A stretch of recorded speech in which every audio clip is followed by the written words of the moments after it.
Selamat pagi, apa kabar sahabat pendidik? Pada kesempatan ini izinkan saya untuk sedikit sharing mengenai tema pendidikan nasional.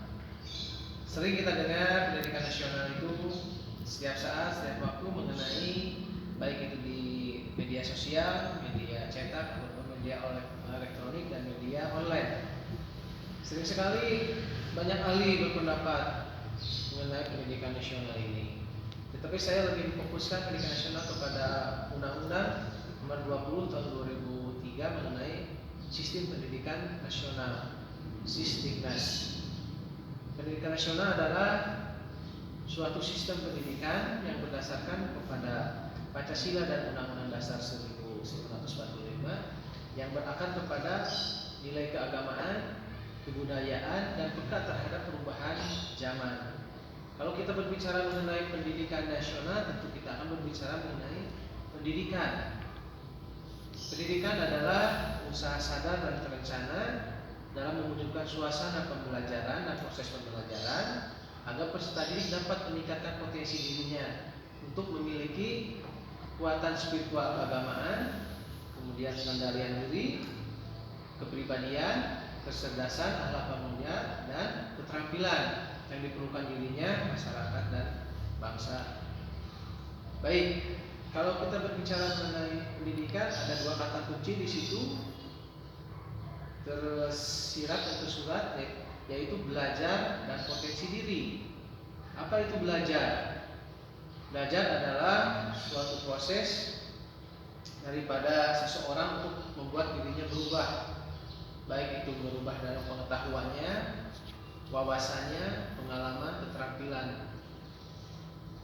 Belajar itu terjadi bisa interaksi antara manusia itu dengan lingkungannya ataupun interaksi manusia itu dengan alam sekitarnya, seperti manusia-manusia di zaman dahulu kala ataupun yang tinggal di pedalaman. Mereka belajar terus untuk supaya lebih spiritual di dalam lingkungannya. Mereka terus berubah dengan berinteraksi dengan alamnya. Kemudian ada kata potensi diri. Apa itu potensi diri? Potensi diri adalah suatu kekuatan yang dimiliki seorang yang perlu untuk digali terus menerus. Kemudian kalau kita berbicara mengenai potensi diri, jelas bahwa setiap manusia mempunyai suatu kekuatan yang harus terus dibina dan dikembangkan. Baik, kita akan membahas mengenai pengertian kekuatan spiritual keagamaan. Apa itu kekuatan spiritual keagamaan? Ini bisa dikaitkan dengan spiritual religius, yaitu berhubungan dengan moral, akhlak daripada seseorang itu untuk bisa dapat dikembangkan.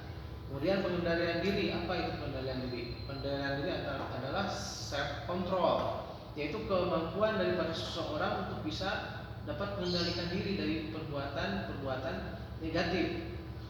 Kemudian kepribadian. Kepribadian itu sendiri adalah suatu perilaku daripada seseorang untuk dapat eksis dia dalam mengembangkan keberadaan dirinya. Kemudian kecerdasan ini lebih kepada pengetahuan dan nalar. Kemudian akhlak yang mulia. Akhlak yang mulia itu lebih kepada perilaku seseorang, lebih kepada moral seseorang untuk dapat dia bisa mengelola mentalnya secara baik mungkin. Dan yang terakhir keterampilan. Ini lebih kepada skill, kemampuan dia mengelola kemampuan dirinya sendiri dalam meningkatkan keterampilan dianya untuk dapat berkembang dan meningkatkan kompetensi dirinya. Mungkin itu pengantar pendidikan nasional yang saya sampaikan. Semoga bermanfaat. Kita akan lanjut pada kesempatan lain. Salam pendidik. Terima kasih. Assalamualaikum warahmatullahi wabarakatuh.